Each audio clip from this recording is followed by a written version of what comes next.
سلام. در طی هفته گذشته اتفاقات خیلی جالبی افتاد. حتی فکر کنم 2 هفته گذشته. اولین اتفاقی که عجیب بود افتاد و غیر قابل انتظار و غیر قابل پیش بینی اینکه مهدی پس یه کار رندومی کرد، پکیج شروع کرد بفروشه. پکیج یعنی دیدی تو اینستا داری ریلیز نگاه میکنی یا یکی یه مشاور کنکوری میاد میگه داداش پکیج اون بخر 100% پزشکی قبولی، یه همچین فاز کلا شروع کرد داداش بیای پکیج منو بخرید 100 یه سال دیگه $1000 تو جیبتونه. $1000 یه سال دیگه. یعنی الان من 20 روز یوتیوبمو شروع کردم، دقیقاً مثلا 340 روز دیگه $1000 تو جیبم باشه. بعد مثلا به 20 نفرم 20 نفر اولم تخفیف میدم. حالا چون حال کردم به 30 نفر اول خیلی دیگه داره خوش میگذره به 40 نفر.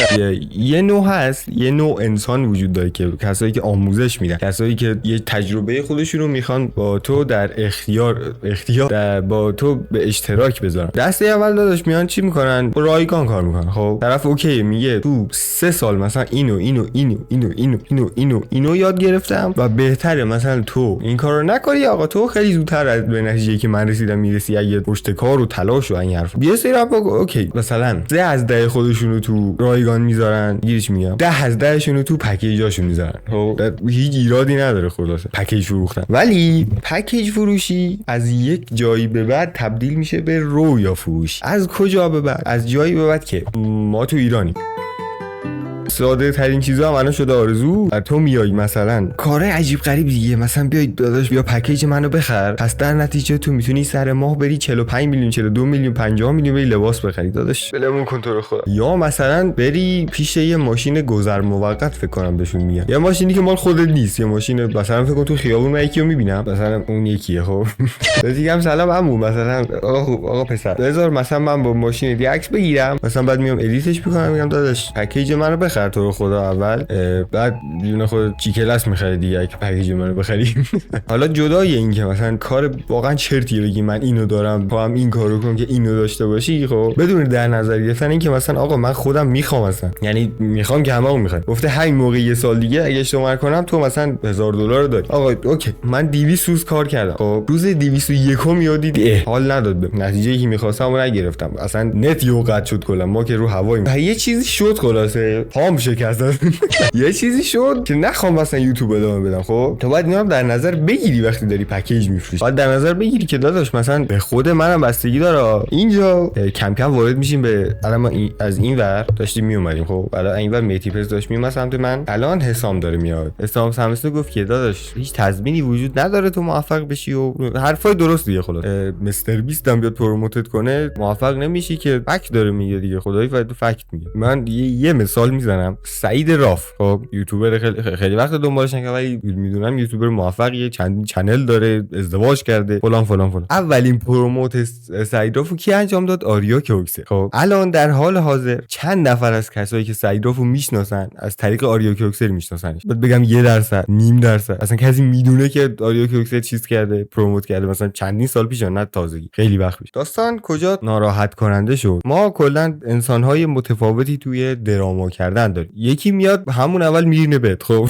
اصلا نمیذاره حرف بزنی، جوابشو بده. یکی مثلا نه، یکی تو میزنی یکی اون میزنه، یکی تو میزنی یکی اون میزنه، یکی تو میزنی یکی اون، تا آخره یکی تو میبره دیگه. خلاص یکی اصلا جوابتو نمیده، میگه برو بابا چی میگی. ولی یکی تا میاد میبینه که مثلا حرفای درستی داره ضدش زده میشه، انتقاد ناپذیره، میگه داداش همه بگید کار من درسته و این حرفا، اون هر کاری کنی باخته. یعنی بالا بریم پایین بیایم، خود فدایی هم بیاره براش دیستر اون باخته. میگی چی بهت میگم؟ احتمالاً در جریان درامای این دو نفر باشید 100%. حالا اگه نبودید دراما کردن این دو تا، سمبسو هیچ کاره بودم، منم فقط گفت داداش به عنوان یه رفیق اینجا رو ریدی ها بیا درستش میگیم دیگه. برید شما به رفیقاتون نمیگید خب رفاقت خوبی نداره. مهدی پس چیکار کرد؟ اولا که گو خوردی گفتی من کارم اشتباه، دوما باز گو خوردی که گفتی من رویا فروشی کردم، سوما تو تهمت زدی به من که رویا فروشی کردم. جی کلاس فیک هست اون جی کلاس فیک. دوستان من صندلیم، خب قوس من روش هست، خب قشنگ یه حالت این وسطش یعنی رفته تو. خب برای کی مثلا یادتون بدم که اینجا آقا من پکیج دارم، خب چیزی نیست، 18 تومن بوده قبل از تایید تخفیفش، مال تخفیفش، الان با قیمت مثلا هیچ چیزی حلول مثلا 8.5 چون جمعید و من تازه کار ویدیو سوممه 6.5 حال کنیم دیگه. لینکش هم دیسکریپشن. خدا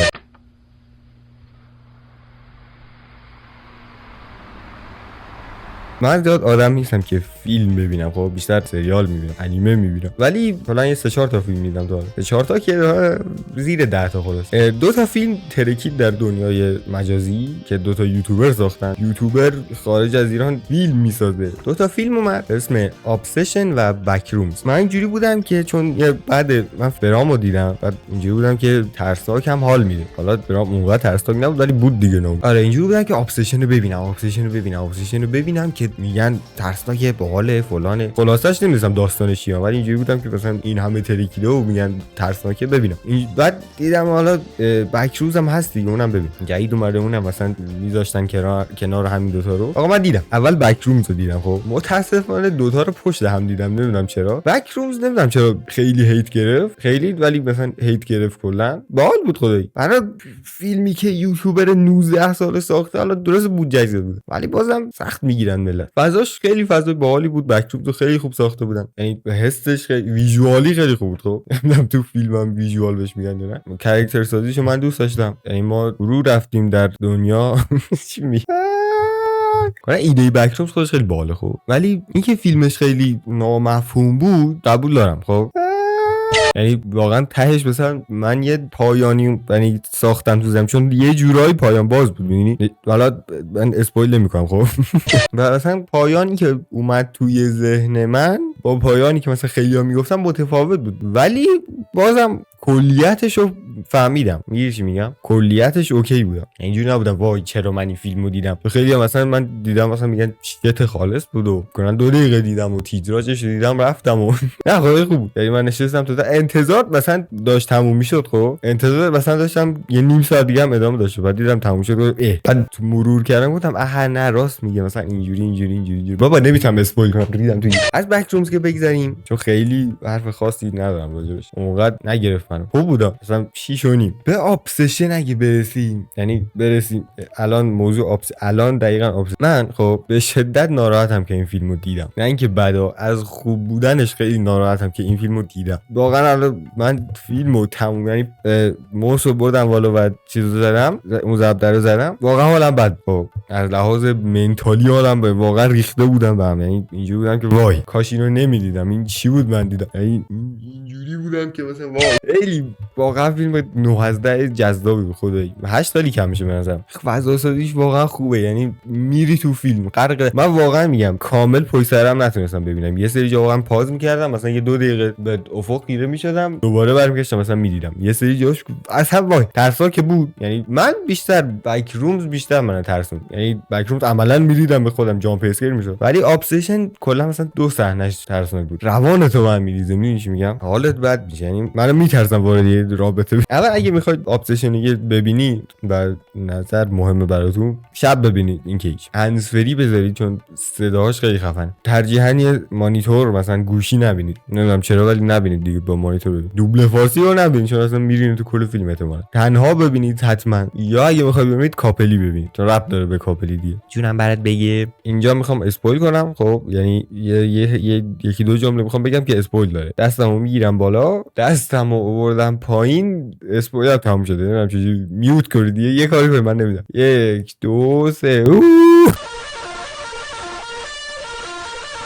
اون صحنه ای که اون دوتا نشسته بودن تو ماشین و نیکی یهو میاد تق تق تق تق میگم واقعا من ترسیدم، حدس میزدم که چون زاویه دوربین و سکوت بودن فیلم و یعنی ساکت بود فیلم، بعد همه چی داشت بین این دو نفر خوب شد، تابلو بود که قرار بیاد باز، ولی اومد من ریدم، یعنی واقعا ریدم تو خودم. با اینکه مثلا چه میدونم 6 صبح فکر کنم 7 صبح دیدمش، حتی من پردم توسی نور نمیاد تو فرقی نداره اونقدر.